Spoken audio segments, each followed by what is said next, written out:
Eto, ang Taal Lake. Isa ito sa pinakasentro ng attraction dito sa probinsya ng Batangas. Dahil sa ganda ng tanawin na binibigay nito sa mga turistang dumadayo dito. Ngunit sa kabila ng binibigay nitong ganda sa mga turistang dumadayo dito, nahaharap ito sa malaking katanungan at pagkabahala. Dahil dito umano tinapon ang mga nawawalan sa bungero, 4 na taon na ang nakakalipas. Mula nang lumabas sa mga balita ang mga pahayag ni alias Totoy na dito umano tinapon ang mga nawawalan sa bungero sa Taal Lake, nagdulot din ito ng pagkabahala at pangamba sa mga taong bumibili ng isda na galing sa Taal Lake tulad ng isdang tawilis, tilapia at bangus. Kaya sa bidyong ito, ating aalamin kung kumusta na nga ba ang bentahan ng isda na galing sa Taal Lake at para malaman ang ilang pahayag ng mga nagtitinda ng isda na galing sa Taal Lake dahil isa din sila sa mga naapektuhan dahil marami ang biglang natakot na bumili ng isda na galing sa Taal Lake. Ma'am, totoo ba yung issue na yung mga tilapia daw dito tapos mga bangus kumakain ng tao? Oo, bali na issue lang kasi. Paano, so marami pa rin bumibili ng isda? Totoo nga yan, sa katagalan na yan, 4 na taon na. Oo nga po, no? Saka siguro kung sa 4 na taon, tunaw na yun. So bali ito po ay alaga naman to, no? Kaya hindi naman nakakatakot siya. Oo, kaya ang kinakain talaga nito pids. Oo nga po, ano? Yung mga issue niyan, hindi naman apektado yung mga nagtitinda ng isda dito. Marami naman bumibili. Tulad dito, mga buhay na buhay pa siya, oh. Tapos ito lalaki. Kasama yan sa harvest. Ba't wala pa kayong bangus? Nag-harvest pa ng bangus? Sali samahan niyo po ako muli sa panibagong kwento ng aking biyahe. Tara, simulan na natin ang kwento ng aking biyahe.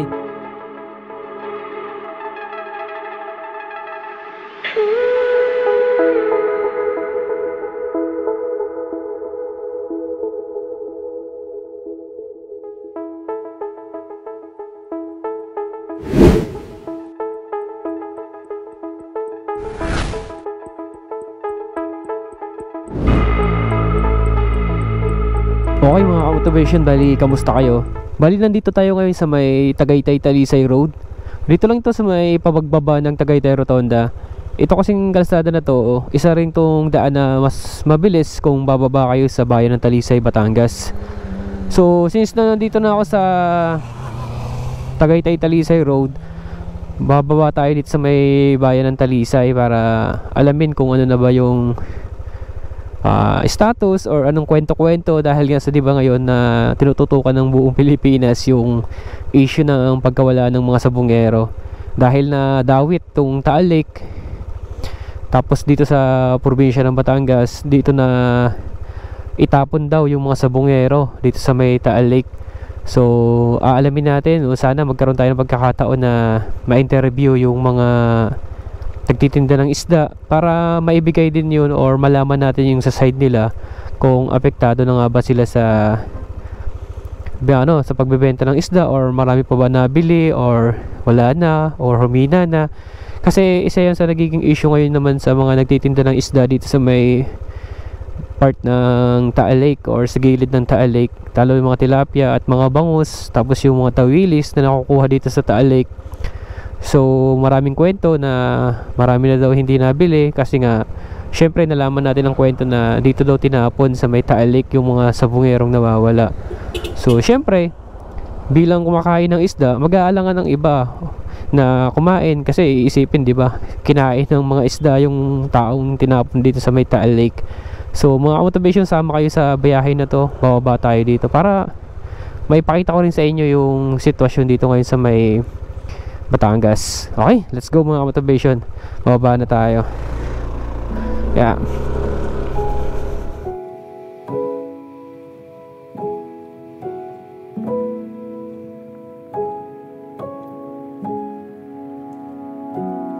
Let me welcome you to harvest.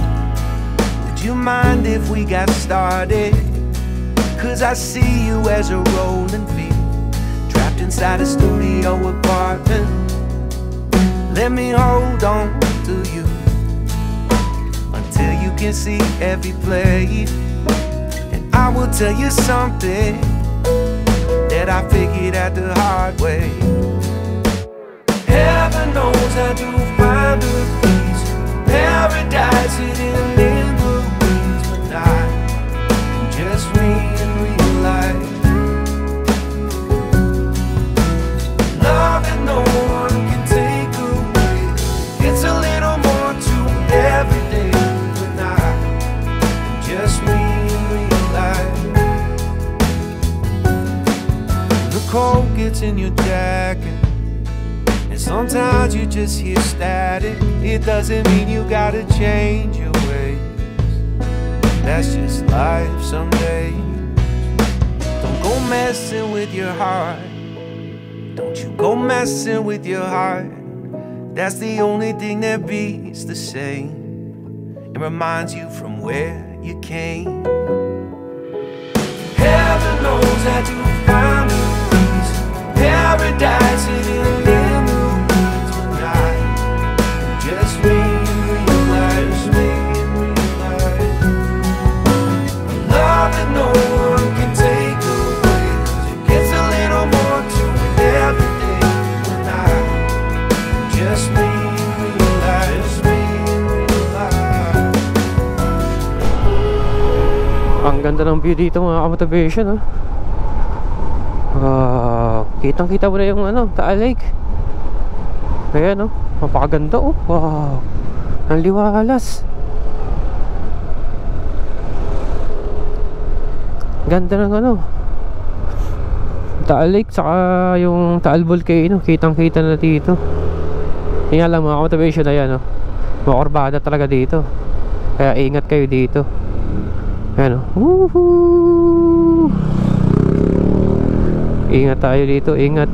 Ayan, ganda dito mga motivation. Nagigilid lang tayo dito sa may bandang gilid para tayo, makatanaw ng maganda. Grabe, nandito pa yung mga bakas ng landslide. Ayan, yung nakaraang bagyong Christine.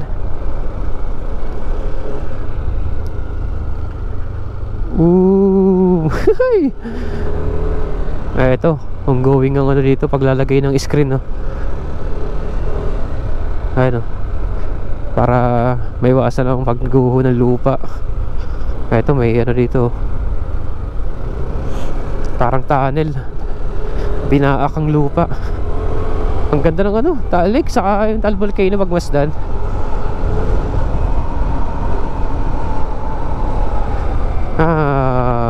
Eto, kurbada na naman. Oop, yeah. Dandahan. Hay! Tulis sa mga kurbada dito. Pero ang dami nagbabike dito. Kakaibang trail kasi yun. Pag dito ka dumaan, napaka-tarik nito. Kaya paborito nito mga bikers, paahon ba. Parang challenging para sa kanila to. Pero ang titibay nila, nakakaahon dito, yeah.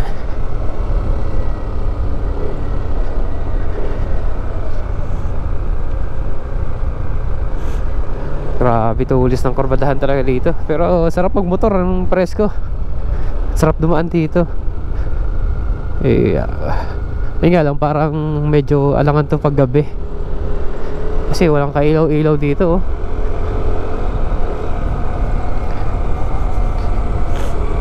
Medyo nakakaalangan lang dumaan. Pero may maraming dumaadaan siguro dito sa gabi. Marami tayong nakakasalubong na nagbabike.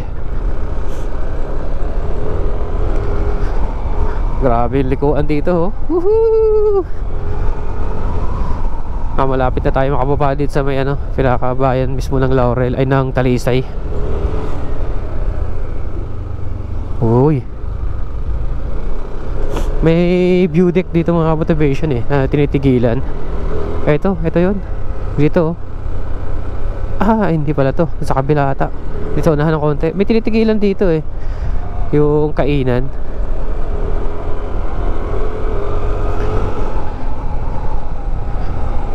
Okay. Ito, medyo malapat na yung kalsada dito.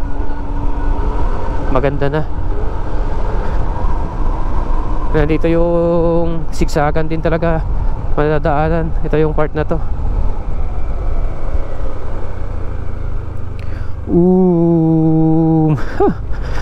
Grabe oh.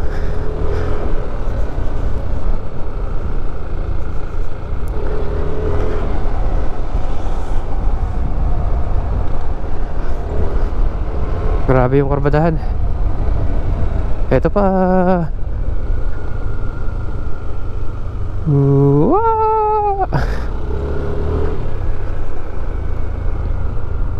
Ito yung sinasabi ko mga motivation na view deck. Ito. Pwede kayong tumigil dito, kumain, magpahinga. Nakatigil na ako isang beses dyan eh, kasama yung ibang tropa.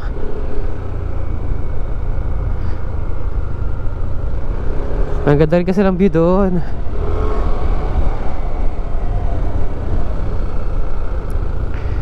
Okay.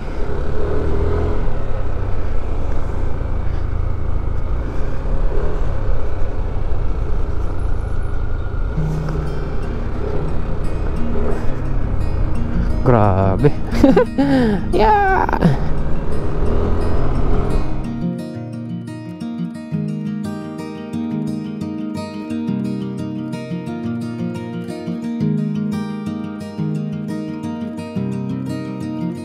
Oh, girl, it must be you again. You have gone straight to my head. Take the pills and go to bed, but I'm still hooked on this.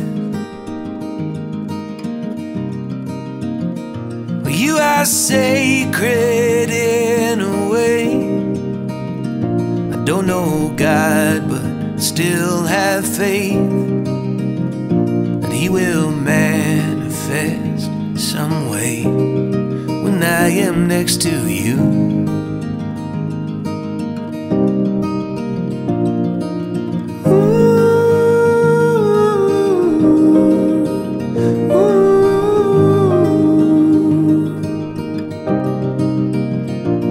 Asked your father for your hand, but it didn't matter what he said.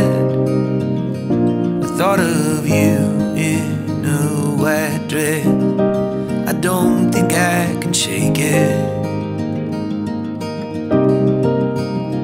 We'll get a little place upstate, stay till the kids all graduate, and talk of moving every day.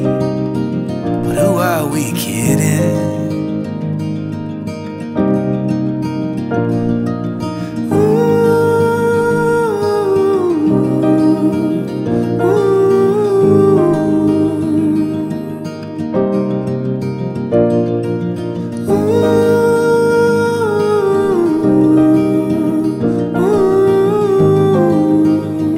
Okay mga motivation, nakababa na tayo dito sa bayan ng Talisay. Okay, diretso tayo dito. Ayan o, Talisay, Batangas. Noong panahon kasi mga motivation ng bagyong Christine, isa din ito sa napuruhan ng bagyo. Ito, yung part na to, naalala ko dati. Ito yung dinaanan ko na ang kapal ng ano, ng putik, saka mga lupa, mga bato. Ayan. Napapansin natin dito na halos normal naman, di ba? Wala namang kakaiba. Kaya lang, syempre, nagiging issue kasi ngayon na dito nga sa may part ng Talisay, Batangas, dito daw tinapon sa may Taal Lake yung mga nawawalang sabongero. Dito sa unahan kasi mayroong mga nagtitinda ng isda dito. Magtatanong tayo.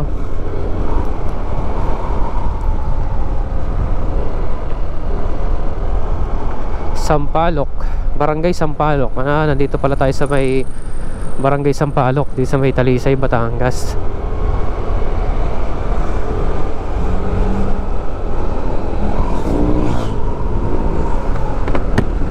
Okay na. Uy. Tuli nun ah.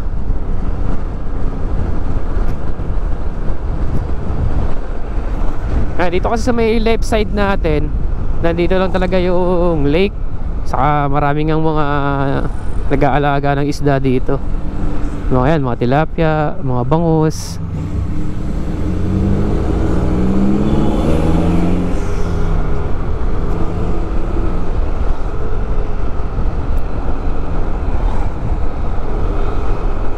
Ayan, dito sa may bayan ng Talisay.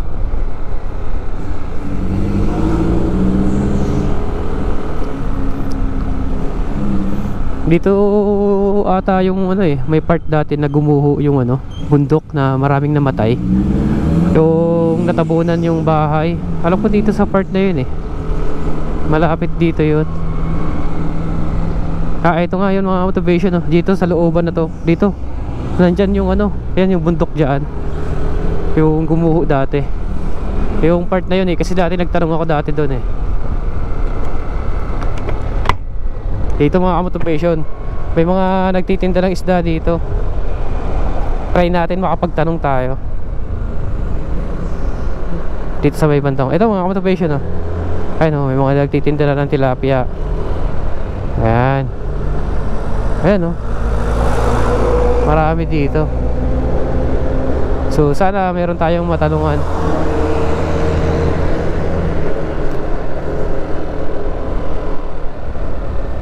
Ayan mga nagtitinda ng isda.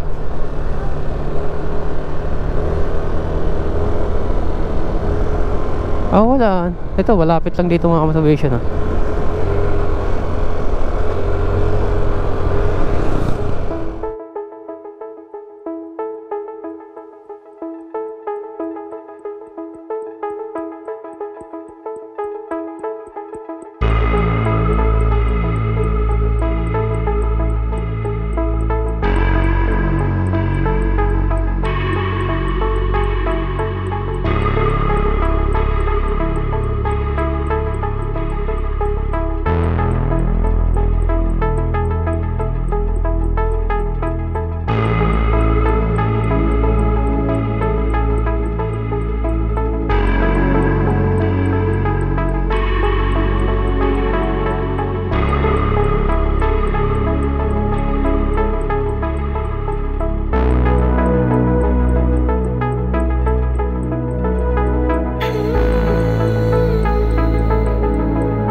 Okay mga ka-motivation, bali nakapagpalipad ako ng drone dito sa may gilid ng kalsada, dito sa may bayan ng Talisay.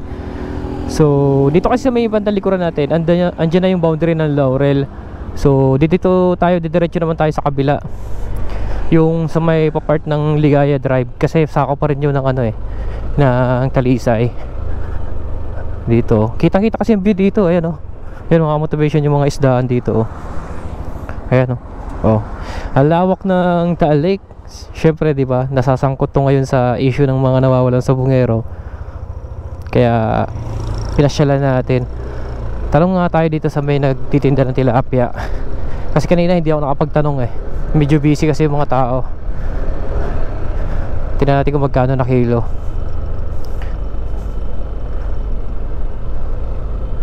Dito sa kabila.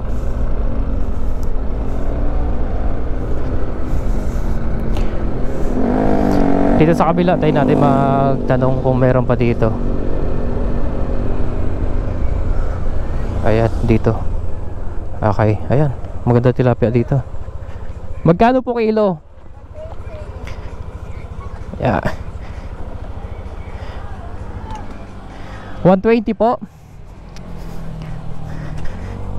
Wala masyado. Yung maliliit lang. Pares po yan. Pagka kasing laki yan. Walang lagayan eh. Pabili nga po 1 kilo lang. Dito. Wala bang medyo ano pa, yung maliit lang ito, mga ganito. Ang lalaki kasi. Dito po nagpares lang ang presyo. Dyan na lang po. Nay, pwede ka bang makakasama sa vlog ko? Naka-vlog kasi ako. Nagbibideo kasi ako. Anong pangalan ng club na? Mamaya bibigyan kita sticker. Naniniwala ka ba doon na sabi-sabi? Na, Yung dyan? oo. Pero yung bintahan ng isda dito, kamusta naman? Wala naman. Walang nagbago? Kami apektado mo. Wala naman. Marami pa rin bumibili. Iyan pong tilapia, galing po yan dyan. Aray naman mga harvest. Hindi naman yung nasa laman. Mga alaga po yan, no? Kaya walang problema, no? Nalilinisan po ba yan? Pwede palinisan yan? Okay lang? Sige, okay lang. Ma'am, totoo ba yung issue na ano? Yung mga tilapia daw dito, tapos mga bangus kumakain ng tao? Hindi naman totoo yan. Bali na issue lang kasi. Liit lang yan. Paano? So marami pa rin bumibili ng isda. Totoo man yan. Sa katagalan na yan. 4 na taon na. Oo nga po, no? Saka siguro kung sa 4 na taon, tunaw na yun. So bali ito po ay alaga naman to, no? Kaya hindi naman nakakatakot siya. Sa kids po yan. Oo, kaya ang kinakain talaga nito feeds. Oo nga to, ano? Yung mga issue niyan, hindi naman apektado yung mga nagtitinda ng isda dito. Marami naman bumibili. Tulad dito, mga buhay na buhay pa siya, oh. Tapos ito lalaki. Kasama yan sa harvest. Ba't wala po kayong bangus? Wala pa, kinukuha pa. Nag-harvest pa ng bangus. Kaya ano po masasabi nyo sa mga takot bumili ng isda sa Batangas? Mga kalokohan lang yan. Kalokohan lang. Huwag kayo matakot, no? Sila matakot at hindi naman totoo yun. Kung sakali pong mapatunayan na nandyan nga po, wala, tunaw na yun, ano? Totoo na yung laman na yun. ubos na yung laman, no? Ayan, kaya binigyan kita ng pagkakataon na makapagsalita ba, kasi syempre ang iba natatakot. At tulad dito, bumili ako, syempre hindi naman tayo natatakot eh. Marami pa rin bumibili. Marami po. Hindi naman talaga Yan yung mga isdang gala talaga dyan. alaga naman po siya, no? Yan, nasa cage. Nasa cage, no? So araw-araw pa rin na Matakot sila kung pagkakain nila ng isda, may buto. karoon ng Buto. ano, May buto. may buto. Okay. Alangan yung tilapia. Sisirin pa yun kung napakailalim na Tama. Saka ito, nasa kulungan naman, talagang hindi sila makakawala, no? Hindi naman yan pinapakawalan yan. So okay, yun lang po na, ma'am, maraming salamat. Ano po pangalan niyo po? Gina, Gina. Sa Talisay, Batangas po, no? Anong barangay po ito? barangay Sampalo. Sako pa rin ito ng barangay Sampaloc. O kaya huwag kayo matakot bumili ng isda dito sa Batangas. Bumili nga ako tilapia. So, yung kilo po ng tilapia, yun talagang presyuhan dito? Or baka masabihin nila, nagbura kasi may issue, ganun. Hindi naman. Mas nga ang harvest ngayon ng tilapia, 117. Ang kilo. Okay.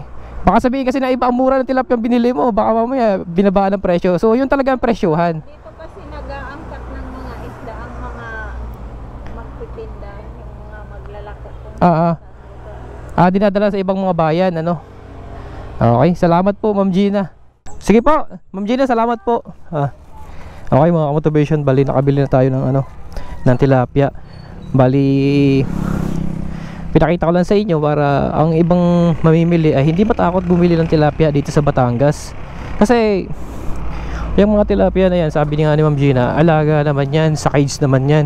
Saka kung nandyan mga masubangerong nawawala sa Taal Lake, so almost 4 years na, diba? 2021 pa nangyari yung issue na yun, tapos 2025 na ngayon, so tunaw na yun. Okay po, salamat. Okay, so okay mga ka-motivation, bali bumili din ako ng tilapia Bali, nag-interview na nga tayo sa nagtitinda ng isda dito sa Talisay, Batangas, sa may barangay Sampaloc, na ang tilapia nilang tinitinda dito ay safe kainin. Bali, ito kasing tilapia naman dito ay alaga naman yan, nasa cage naman. Yung kinakain yan ay mga feeds. Gusto ko lang kasi mabigyan din ng pagkakataon or mai-feature sila para yung mga haka-haka ng ibang tao na natatakot bumili ng isda na galing sa Taal Lake, tulad ng mga bangus, mga tilapia. Kasi ang iba kasi matatakot talaga, maaapektuhan yung mga vendor na nagtitinda ng isda dito sa gilid ng Taal Lake. Sabi nga ni Ma'am Gina kanina na nagmahal pa nga yung bentahan ng tilapia. Tapos syempre si Vice Mayor daw kahapon dito ay si Vice Mayor ata ng Talisay, yung pagkakasabi niya na bumili din ng tilapia sa kanila. Saka sabi nga dun sa balita, di ba, yung sa beef farm ba yun, na safe yung pagkain ng tilapia na galing sa Taal Lake. Bali, ang kilo nga ay 120. Tapos nasabi ko naman kanina, tinanong ko, baka sabihin ng iba, ang mura ng kilo dyan baka binabaan kasi nga may issue. So hindi daw, kasi ang harvest daw tilapia na ngayon 117 per kilo Kaya sana yung ibang natatakot na kumain ng tilapia, alam naman natin na ang tilapia dito sa Batangas ay masarap. So paano mga motivation, dito ko na tatapusin yung video ito dito sa may bayan ng Talisay. Sana nabigyan kayo ng kaalaman or nagkaroon kayo ng impormasyon na yung mga isda dito sa Batangas ay marami pa rin bumibili, marami pa rin kumakain. Dahil ito ay nabili nating isda kanina ay alaga naman ito, nasa loob to ng cage. Ang pinapakain talaga dito ay mga feeds. So sa mga issue na naririnig natin or talagang trending ngayon na tinututukan ng buong Pilipinas, yung issue ng pagkawala ng mga sabungero. So na dawit yung Taal Lake dahil dito nga daw tinapon yung mga nawawalang sabungero. 4 na taon na yung nakakalipas. So ang issue na yan ay sana, di ba, magkaroon na ng linaw sa bawat isa, lalo na yung mga pamilya na nag-aantay ng hustisya, di ba, sa kung sino man yung pinaka salarin or pinaka suspect sa pagkawala ng mga sabungero. So yun nga lang, ang pagkakaya nadamay yung mga taga Batangas na nagtitinda ng isda dahil kinakatakutan na ng iba bumili ng isda na galing sa Taal Lake. Kaya sa video ito pinakita ko nga sa inyo na may mga nagtitinda pa ng isda, at syempre sabi nga nila hindi daw totoo yun hanggat walang ebidensyang pinapakita. At sabi ko nga kanina, paano kung napatunayang totoo na nandyan nga yung mga tao tinapon sa Taal Lake? Sabi naman nila, sa tagal na ng panahon, 4 na taon na nakalipas, siguro tunaw na yung mga bangkay ng nawawalan sa bungero kung dyan nga tinapon sa may Taal Lake. Okay, maraming salamat mga motivation sa pagsama sa video ito. Kung hindi ka pa nakapag-subscribe, baka pwede kong mahingi ang suporta mo. Papindot naman ang subscribe button para mapasama ka sa bumubuo ng channel ko. Maraming salamat. Hanggang sa muli, magkita-kita tayo sa mga susunod ko pang video i-upload. Paalam, bye-bye. Maraming salamat.